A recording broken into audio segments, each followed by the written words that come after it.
जन सुराज आएगा तो 5 काम आपका हो जाएगा।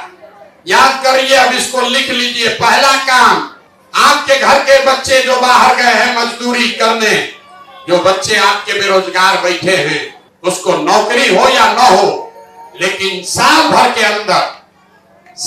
अंदर हर आदमी को 10 से 12 हजार रुपया के रोजी रोजगार का व्यवस्था यही सुपौल, यही बिहार में करके दिया जाएगा। अगले बरस जब ये जन सुराज आएगा तो जिसका बच्चा 15 साल से कम उम्र का है, उसके कपड़ा लत्ता पढ़ाई का पूरा व्यवस्था सरकार अपने खर्चा पर देगी। और खाली सरकारी स्कूल में नहीं, जब तक सरकारी स्कूल नहीं सुधरेगा तो गरीब को यह सुविधा दी जाएगी, आप अपने बच्चे को प्राइवेट में भेजिए और फीस आपके बच्चे का सरकार भरेगी, ताकि गरीब का बच्चा भी अंग्रेजी स्कूल में पढ़ सके। होना चाहिए कि नहीं होना चाहिए? तीसरा बात, दिसंबर 2025 से 60 वर्ष से ज्यादा उम्र के हर महिला पुरुष को 2000 रुपया मासिक पेंशन का व्यवस्था जरूर कर दिया जाए। होना चाहिए ना भाई? ये महंगाई के जमाना में 400 होना चाहिए कि 2000 होना चाहिए? 2000 होना चाहिए ना। चौथा संकल्प, जिसको महिला को बिजनेस व्यापार रोजगार करना है, जन सुराज आएगा तो आपको 4%, सिर्फ 4 रुपया सालाना ब्याज पर आपको काम करने के लिए सरकार से पूंजी पैसा मिलेगा, ताकि घर घर महिला अपने रोजी रोजगार कर सके। कितना? खाली 4% पर। याद रखिए, अभी आपको गांव में 3%, 4% महीना का ब्याज लग रहा है। जन सुराज आएगा तो साल में ब्याज लगेगा 4%, बस 4 रुपया। और अंतिम बात, जो किसान सब्जी उगाइएगा, मसाला उगाइएगा, तो नगदी फसल करने वाले सभी किसान को मजदूर की सुविधा मुफ्त में सरकार की ओर से दी जाएगी।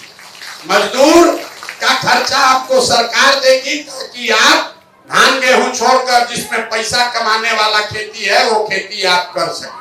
5 चीज जो हम लोगों ने कहा है वो प्राथमिकता के आधार पर निश्चित तौर पर हो जाएगा। उसमें पहली बात यह है कि बिहार से साल भर के अंदर पलायन रोक दिया जाएगा। मैं नौकरी की बात नहीं कर रहा हूँ।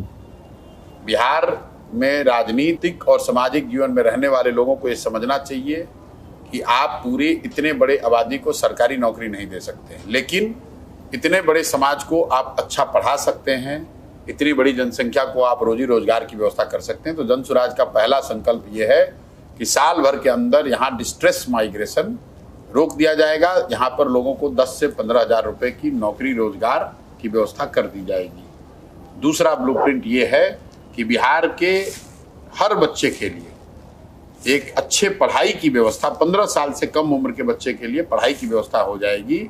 और जब तक वैसी व्यवस्था सरकारी स्कूल में न बने तब तक लोग अपने बच्चों को प्राइवेट स्कूल में भेज सकते हैं, उसका पैसा सरकार भरेगी। तीसरी व्यवस्था ये हो जाएगी कि बिहार में 60 वर्ष से ऊपर के जो महिला पुरुष रह रहे हैं और 400 रुपया आज उसको पेंशन मिल रहा है, उनको 2000 रुपया मिलने लगेगा। चौथी बात ये होगी कि बिहार में जो महिलाएं हैं, जो कामकाजी महिलाएं हैं, जो घर में बैठी हुई हैं, कुछ करना चाहती हैं, उनको 4% सालाना ब्याज के दर पर उनको लोन मिलने लगेगा, ताकि वो अपने घर में कुछ ना कुछ रोजी रोजगार कर सकें, अपने और अपने बच्चों के लिए कुछ धन अर्जन कर सकें। और पांचवी बात ये होगी कि जितने भी यहाँ किसान हैं वो धान गेहूं मकई का फसल जो उगा रहे हैं, इस तरह की फसल को छोड़कर अगर वो नगदी की फसल करने लगे, मसाला की खेती करने लगे, सब्जी उगाने लगे, फल उगाने लगे, उनकी खेती को मनरेगा से जोड़कर उनको मुफ्त में मजदूर मुहैया कराया जाएगा, ताकि उनकी आमदनी, जो जमीन है वो तो बढ़ नहीं सकती है, लेकिन उसी जमीन की प्रोडक्टिविटी बढ़ाई जाए, उससे लोगों की आमदनी बढ़े। ये 5 चीज निश्चित हो जाएगा। तो अगर जन सुराज की सरकार बनी तो ये 5 चीज निश्चित हो जाएगा।